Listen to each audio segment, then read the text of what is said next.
Good morning, comic book fans. Welcome back to Comics in 5 Minutes. I'm your Rebel No Shorty. I've just been over on the TikTok thing doing a 3-minute version of this video. I can tell you right now, this is going to be more than 5 minutes. I struggled to even get across a tenth of how much I loved Wonder Woman, Historia, the Amazons. Now, for people who watch a lot of my videos, they'll know that last week during my new comic book day video, I was basically saying we're getting towards the end of the year and I'm going to do the best of the year list and I'm not going to include anything else. 1 week later, Kelly Sue DeConnick and Phil Jimenez come and do this, as if to say, well, at least we've got you something to look forward to for next year. Yeah, it's outstanding. It's brilliant. It's wonderful. There are so many things to like about it. There's literally no way I'm going to get him into 5 minutes. We're going to start, though, with Kelly Sue DeConnick, because I'll probably spend a lot longer talking about the art, if I'm honest.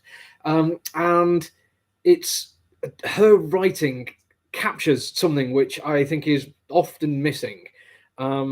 There's a trope of the angry black woman, and I'm not going to get into the racial side of that, but there's also just whenever women express displeasure, they can be written off as just being too emotional or acting out or just trying to get attention. Whereas in truth, the fact that men are not taught how to handle their emotions, they're in fact taught that emotions are bad, they are far more likely to let them burst out and do ridiculous, extravagant things.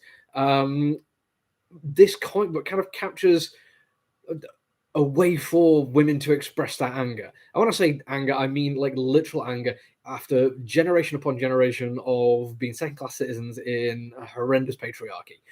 It's terrible. I'm speaking as the dude. I can't help but look and think, oh my God, how terrible is this entire thing? But she gives a voice to these characters, which is perfectly justified and perfectly reasonable. But what she also doesn't do is then just absolutely sell short male characters. You get literally Zeus the god in this. And he is intelligent and kind of witty, but he also uses that to belittle and dismiss in ways that for women must seem all too familiar. For me, I kind of see that from an outside point of view, and I find it weirdly entertaining to see writing this well done that cuts to the chase of what this problem is. And it is brilliantly done. The actual story is presented fantastically as well. It's an excellent way of doing an origin story. It reminds me a little bit of other DC Universe, where there's quite a lot of this boxed out text over the top of really good artwork. But this uses the comic format a little bit better. When I say a little bit better, I mean, oh my God, it uses it better. There is splash page after splash page, and they use the space they have and the layouts available to them to add to the story in amazing ways. There's a moment early on when they talk about the various ways in which man has impeded women, and there's a point where you get an almost sense of infinity on the page. They don't go so far as to try to push that, but just a sense of space that they use and how wide and varied and how intricate it all is. It's amazing. You then get the origin story of the Amazons, which is brilliant. And I don't want to undersell that, but I really don't have time to go into a lot of detail on it. But it plays out wonderfully with the various goddesses giving up a part of themselves to make these women, and reasons why some don't.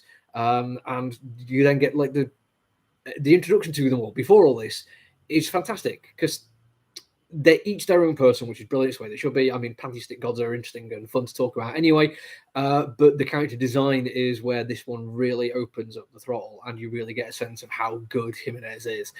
Each of the character designs is fantastic, but my own personal favorites are Hecate, I'm afraid I'm not sure how to pronounce that, and Aphrodite, which is a little bit easy to pronounce.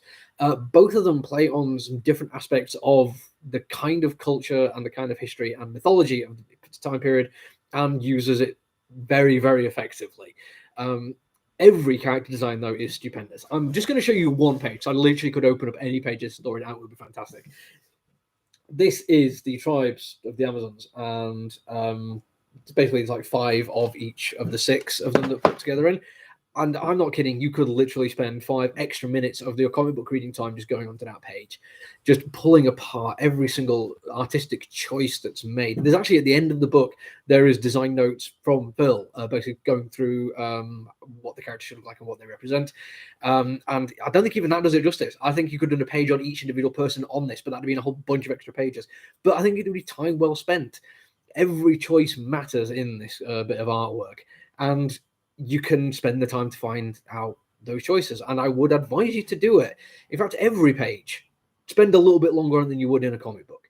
Take a little bit of extra time to understand the artistry that's gone into this. It's frankly amazing. I mentioned on Instagram and Twitter that up until right now, the best looking comic book I've read this year, in fact, for quite some time, has been Tom King's Supergirl. Or I say Tom King, it's Bill Everly's Supergirl. The artwork is just stupendous. Every single page is brilliant. And I like the fact that this has kind of flipped it a little bit, where you had Tom King doing the writing on a female character with a female doing the art, and it's gone the other way around on this one. I think it's given Kelsey DeConnick way more of a voice to talk about what it means to be a woman. And Phil Jimenez has taken what she said and done something spectacular with it. As a pairing, it's not something that I'd ever seen before, but honestly, I can't wait for the next part. I mean, it's out in spring. This is going to be a long time coming, and I'm frustrated that I never ordered a spare of this one.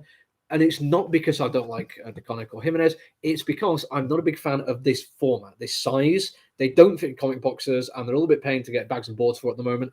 So if I see something like this that I'd like, but I'm not crazy about, I tend to wait until the hardback comes out. There's a couple I have got in regular format for these.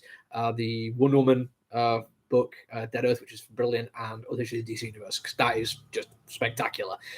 This outshines all of that, and I'm kicking myself rigid that I never thought to put it on my list, and now know how long I have to wait until I own my own copy of it. So if you go into a comic book store, not mine, we've sold out, but if you go into a comic book store and you see one on the shelf, you will not be disappointed by it. There's so much to like about it, in fact, that you're going to get to the end and go, right, I see what Shorty was on about. Let's go back now to the beginning and start again to find out all the extra stuff that I haven't got time to talk about, because there's so much in there. And it is spectacular, amazing. Honestly, I'm running out of words.